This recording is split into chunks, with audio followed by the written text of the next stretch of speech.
નમસ્કાર, આપ જોઈ રહ્યા છો નિષ્પક્ષ ન્યૂઝ. નડિયાદ બસ ડેપોમાં ખાડા કે ખાડામાં બસ ડેપો, કોંગ્રેસની સરકારને ટકો. નડિયાદના ઐતિહાસિક સરદાર પટેલના જન્મ સ્થળે એસટી બસ સ્ટેન્ડની દયનીય સ્થિતિ સામે કોંગ્રેસે રાજ્ય સરકારને લાલ આંખ બતાવી છે. ખાડાઓથી ભરેલું બસ સ્ટેન્ડ, જર્જરિત સુવિધાઓ અને મુસાફરોની હાલત કફોડી બની છે.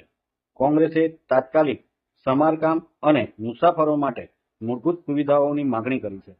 આ મુદ્દે સરકાર શું પગલાં લે છે તે જોવું રહ્યું.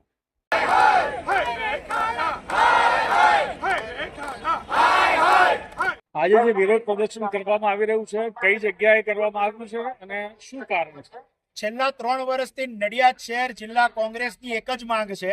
2022, 2023, 2024 ને 2025 મૌખિક માંગ નથી, લેખિત માંગ છે કે જિલ્લાનું વડુ મથક એવા નડિયાદની અંદર આવેલા જૂના બસ સ્ટેન્ડના ખાડા વહેલમ વહેલી તકે પૂરવામાં આવે અને પૂરવા કરતા એને ડામર રોડ બનાવવામાં આવે, જેને કારણે આ જે તકલીફ છે એ દૂર થાય. પરંતુ 50 લાખ રૂપિયા જેવી મોટી માતબાર રકમની ગ્રાન્ટ 2023માં પાસ થઈ હોવા છતાં પણ હજુ પણ આ જગ્યા ઉપર રોડ બન્યા નથી. અને બસ સ્ટેન્ડની અંદર આવનાર નડિયાદની આજુબાજુ અને ગુજરાતના લોકો જ્યારે બસમાં પણ ઊંઘતા હોય છે અને ઊંઘ ઉડે ત્યારે ખબર પડે કે આ ખાડા નગરી આવી ગયું છે.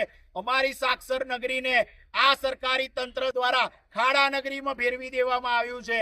વારંવાર એક જ રજૂઆત છે કે આ બસ સ્ટેન્ડને સરખું કરવામાં આવે. જિલ્લાનું વડુ મથક છે, અહીંયા વોશરૂમની વ્યવસ્થા ખૂબ કથળી ગયેલી જોવા મળે છે. ત્યાં 5 મિનિટ ઊભું રહેવાય એવી હાલત નથી. ત્યાં આપણી મા બેન માતાઓ એ જ વોશરૂમનો ઉપયોગ કરી રહી છે.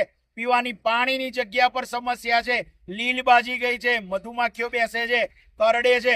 પરંતુ આ ઊંઘતા તંત્રને કશું પણ પડેલી નથી. જ્યારે કહેવામાં આવે છે ત્યારે એવું જ કહેશે કે અમે લોકોએ ઉપર મંજૂરી મોકલી દીધી છે, જ્યારે આવશે ત્યારે ખાડા પૂરી દઈશું. પણ મારે ખાડા પૂરવા કરતા અહીંયા ડામરનો રોડ બનાવવો છે. ભલે 9 મહિના હોય, ભલે વર્ષ થશે, આ વર્ષ પહેલા બસ સ્ટેન્ડ હજુ ખસવાનું નથી. 3 વર્ષથી માંગ છે. જ્યારે ભાજપના લોકો, ભાજપના નેતાઓ ઉત્સવોમાં વ્યસ્ત છે, ત્યારે શહેર કોંગ્રેસ પ્રજાના કાર્યમાં વ્યસ્ત છે. પ્રજાલક્ષી માંગ છે, પ્રજાનું કામ છે. ડામર રોડ બનાવો. અહીંયા બસમાં બેસીને જતી આ બસ સ્ટેન્ડની અંદર જ્યારે આવે છે, ગર્ભવતી મહિલાઓની શું હાલત થતી હશે, ઉંમરલાયક લોકોની શું હાલત થતી હશે. અરે તમે અમારું નહીં તો તમારા એસટી તંત્રના ડ્રાઈવર કંડક્ટરને પણ પૂછો કે કેવી ખરાબ આ બસ સ્ટેન્ડની અંદર હાલત થતી હશે. માટે આજે નિયામક મારફત હર્ષભાઈ સંઘવી, ગૃહ રાજ્યમંત્રી અને વાહન વ્યવહારના રાજ્યમંત્રીને અમે આવેદન આપીએ છીએ કે ઝડપથી આનું નિરાકરણ લાવે. પ્રજાના પ્રશ્ન છે, ઝડપથી સોલ્વ કરાવે. પણ ખાડા પૂરવા માટે નહીં, ડામરનો રોડ બનાવવા માટે અમે આજે આવેદન આપીએ છીએ.